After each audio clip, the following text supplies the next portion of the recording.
Okay, so recently I've been having this strange urge to eat things before they're done. I've eaten an entire carton of eggs and I might have food poisoning. Betas, and I'm not talking about your friend Tom who can't get a girlfriend. I mean the stage in video game development where the game is almost done and is shown to the public. Video game betas are one of the best ways to not only get people interested in your game, but also get feedback on it.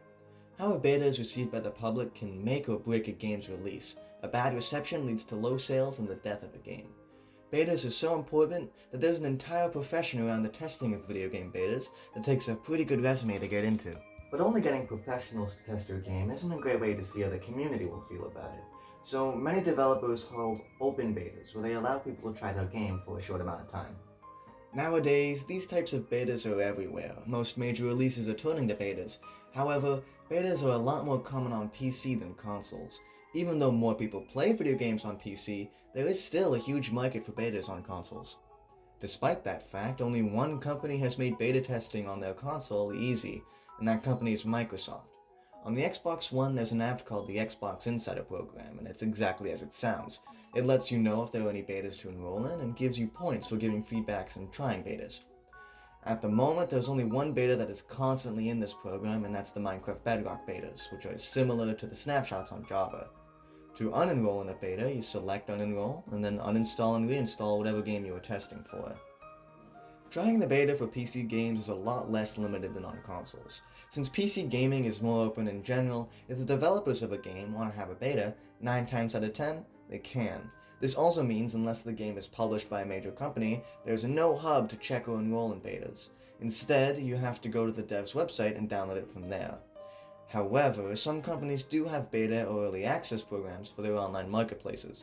For example, Steam, owned by Valve, launched the Steam Early Access system in March of 2013.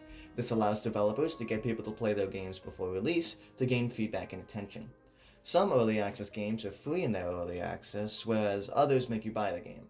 These ones typically give the player some kind of in-game reward or extra for being an early adopter. So a beta is a game that's almost finished, so there'll still likely be bugs and glitches in it. If a developer is confident to put out a public beta, that means that most of the big bugs are squashed, so that the community gives as much good reputation as possible.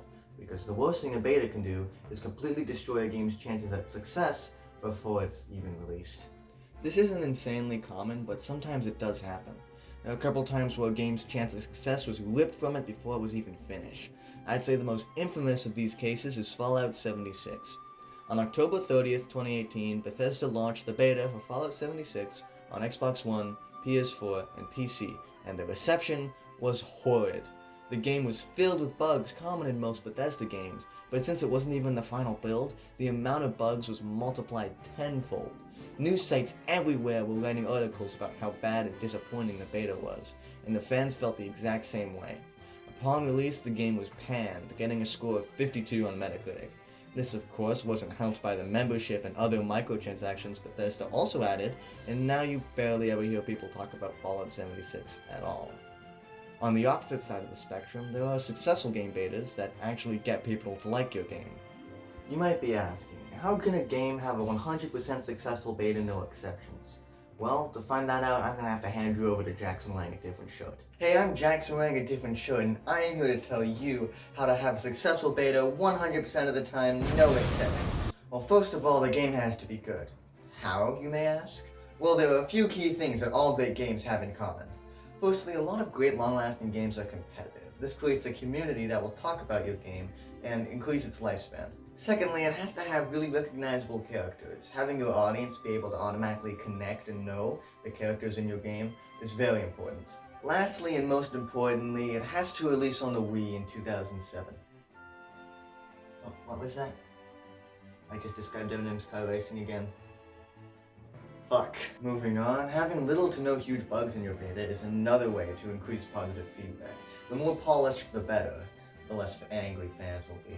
Arguably, the most important thing when having a beta is to listen to your fans. Not listening to your fans is not only the worst thing you can do, but also kind of defeats the point of having a beta in the first place. Well, that certainly was interesting.